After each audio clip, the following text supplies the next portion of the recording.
the stock market will be at, not 15,000, but 100,000. It's just it won't be worth as much. Or what's going to happen? Well, the market's going to go down, and we're not going to get a hyper market. It just isn't going to happen. We'll get hyperinflation as soon as the money that was lent to the banks by the Fed, that was then lent back and stored with the Fed, is put into action. Now, right now, they're not using that money. They're keeping it on the balance sheet to ostensibly make themselves strong and receive about 1% interest for virtually doing nothing. And it's sort of like a wash sale. And so sooner or later, banks are going to have to use that money to keep the economy going. How far away is that? We don't know yet. Probably next year. But in the meantime, we're still going to have inflation because M3, which they don't publish anymore, is expanding at about 18% again. And in other countries, it's even higher. China's over 25%.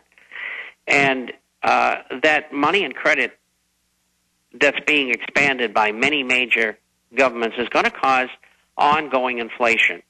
And the money that is being created by the Fed and is being created through borrowing by the fiscal part of our government, which is our government looking for money to pay interest more than anything else, and run the government because revenues are falling as well. And that is going to continue to push inflation higher again. And then once they take this money that banks have out of sterilization, as it's called, then the thing will just go berserk. I can't put a timing on that yet, but it's going to happen. I'll see probably a month or two ahead when they're going to begin it. And but they haven't begun it as yet. Well, and quite frankly, I thought they would have. Well, we're a year into this, and you said it would take 2 or 3 years, and most of the other people we talk to who are of your caliber of researcher are saying something similar. So what, we're a year and a half out probably, or you're saying it could come sooner? The chances are a year and a half out to 2 years. But it could come soon because of that untoward event I explained earlier. There are things that happen that nobody can control. Okay, one more point, like China or somebody pulling out, and then we're going to calls. I want your take on this. It was in the New York Times. They even had a graph showing how China had been, increasing its purchase of U.S. bonds, that back our debt, for those that don't know. Now they've suddenly reversed, and it was a huge drop. I don't have the numbers in front of me. I'm sure you do. And it showed other countries are now, it appears the move from the dollar, they'd gone to baskets and started buying a little bit of other stuff. But now China and others are buying gold, silver, copper. They're hoarding it all. And other countries, it appears we're now really starting to see the flight away from the dollar coinciding with this talk about a new world reserve currency with more G20 meetings coming up. All of that is true.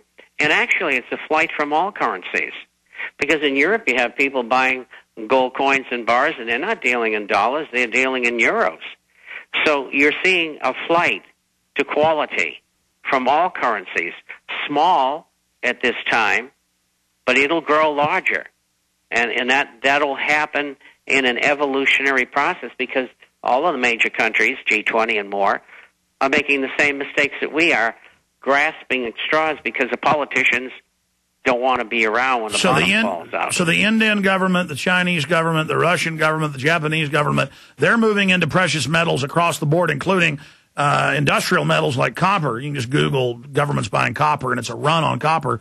There's a run to commodities, real commodities, and you're right. There's a flight from currencies globally. And so I guess they've got to kill the global currency.